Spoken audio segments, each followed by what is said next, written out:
Assalamualaikum warahmatullahi wabarakatuh. Perkenalkan, nama saya Dewi Yupitasari Ano dengan NIM D24040015, kelas E semester 2, program studi pendidikan guru sekolah dasar. Saya membuat video ini untuk memenuhi tugas mata kuliah saya, Public Speaking dan Simulasi Kreatif oleh dosen pengampu Bapak Mohairul BK SPD MPD. Teman-teman, pendidikan adalah proses terstruktur untuk mentransfer ilmu pengetahuan, keterampilan, nilai, serta sikap kepada individu lewat pembelajaran dan juga interaksi. Salah satu kemampuan penting yang wajib dimiliki oleh seseorang yaitu public speaking atau kemampuan berbicara di depan banyak orang. Memiliki kemampuan ini dapat membantu kita untuk lebih percaya diri dan juga sangat berguna di masa depan kita. Anak-anak juga wajib memiliki kemampuan public speaking. Karena kenapa? Public speaking adalah bagian dari interaksi. Karena sejatinya interaksi itu antar dua arah, yaitu mendengar dan juga berbicara. Tapi sayangnya banyak anak-anak yang merasa gugup atau takut ketika disuruh untuk berbicara atau mengungkapkan pendapatnya di depan banyak orang. Padahal public speaking adalah soft skill yang harus diajarkan kepada anak sedari mereka dini. Dalam konteks sekolah dasar, public speaking bukan hanya soal berbicara di depan banyak orang, tetapi juga soal nilai-nilai karakter seperti keberanian, tanggung jawab, dan juga rasa hormat. Maka dari itu, di sini saya akan menjelaskan terkait nilai-nilai karakter dalam kegiatan public speaking bagi siswa sekolah dasar. Yang pertama ada kepercayaan diri. Nah, kepercayaan diri ini adalah keyakinan siswa terhadap kemampuan yang mereka miliki. Dalam public speaking, rasa percaya sangat penting agar siswa berani berbicara di depan umum, terus mengungkapkan pendapat, dan berpartisipasi aktif dalam pembelajaran. Lalu yang kedua ada keberanian. Nah, keberanian berarti berani menghadapi rasa takut, termasuk takut dalam tampil di hadapan orang banyak. Public speaking melatih keberanian siswa untuk tampil meski gugup, untuk tampil berani meski gugup. Dengan latihan bertahap dan dukungan dari lingkungan, dapat membantu meningkatkan keberanian dalam public speaking. Keberanian juga akan tumbuh seiring dengan pengalaman.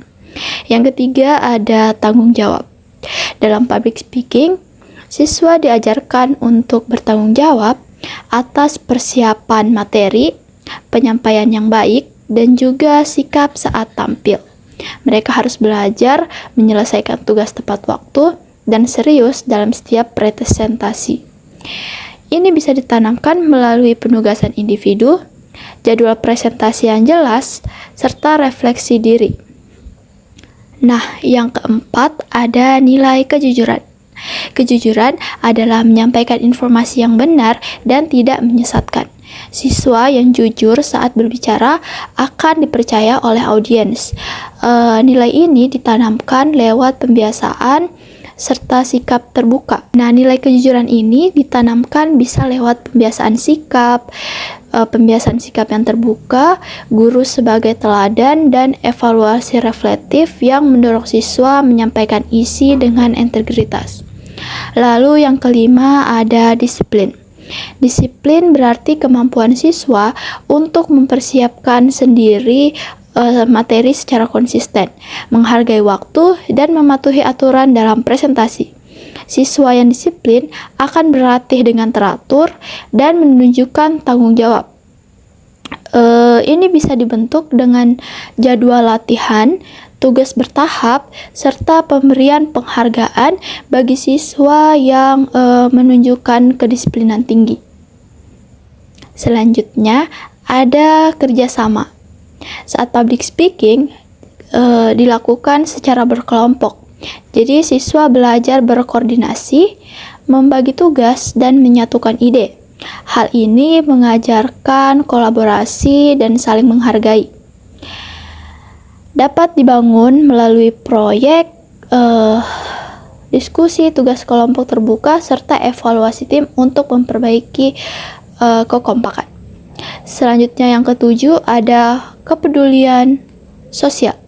Public speaking bisa menjadi sarana siswa untuk menunjukkan rasa empati terhadap masalah sosial di sekitar mereka. Siswa yang peduli akan topik-topik seperti lingkungan, kesehatan, atau solidaritas. Nilai ini dilatih lewat pemilihan topik sosial, kegiatan pengabdian yang dikaitkan dengan presentasi, dan diskusi isu-isu terkini. Yang ke-8 ada toleransi. Toleransi ditunjukkan ketika siswa menghargai perbedaan, baik perbedaan agama, budaya, maupun pendapat. Dalam public speaking, siswa diajarkan untuk menyampaikan pendapat tanpa merendahkan yang lain. Melalui debat yang sehat, presentasi tentang budaya lain, serta diskusi kelompok yang beragam, dapat meningkatkan rasa toleransi di dalam public speaking, nilai toleransi. Selanjutnya ada yang ke-9 ada komunikatif. Nilai komunikatif mencakup kemampuan penyampaian pesan dengan jelas dan menarik, baik secara lisan maupun nonverbal. Dalam public speaking, siswa diajarkan untuk berbicara terstruktur, menggunakan bahasa tubuh, mendengarkan lawan bicara, dan menyertakan media pendukung untuk membantu mereka menjadi komunikator yang efektif. Dan yang terakhir, nilai terakhir ada berpikir kritis dan kreatif. Dalam public speaking, berpikir kritis dan kreatif mendorong siswa untuk berpikir secara logis dan juga menghasilkan ide-ide segar. Mereka juga harus bisa menyusun materi dengan argumen yang kuat, sekaligus menyampaikan materi dengan cara yang unik atau kreatif. Nilai ini bisa dikembangkan melalui tugas presentasi yang menantang, pertanyaan terbuka dari guru, atau diskusi yang mendalam, dan penggunaan media interaktif.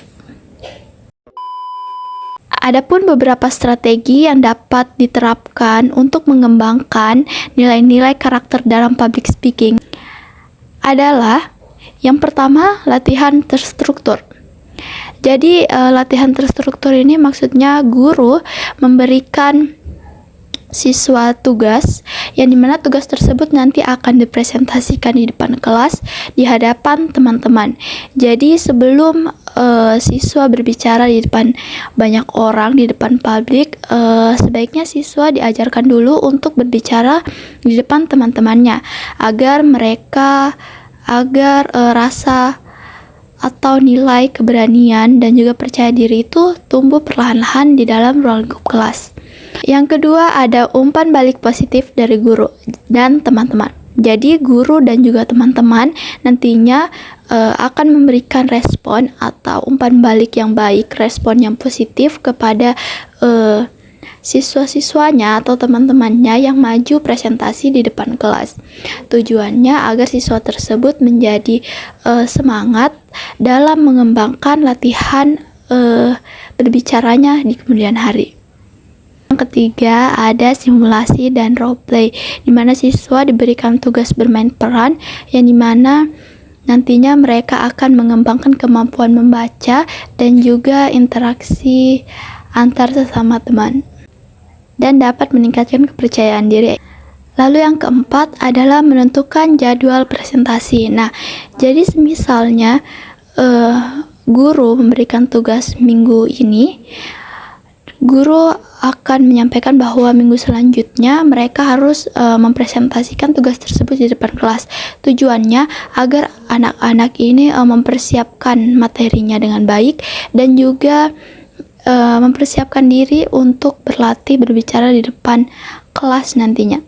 Yang terakhir ada refleksi diri, di mana guru mengajak siswa untuk sama-sama merefleksikan hasil diskusi mereka, di mana nantinya dari hasil diskusi itu akan diperbaiki bagian mana yang menurut guru kurang supaya bisa diperbaiki untuk hasil diskusi, untuk hasil presentasi yang lebih baik lagi di kemudian hari. Sekian presentasi dari saya. Mohon maaf bila masih banyak kesalahan dalam penyampaian materi. Saya ucapkan wabillahi taufiq wal hidayah. Wassalamualaikum warahmatullahi wabarakatuh.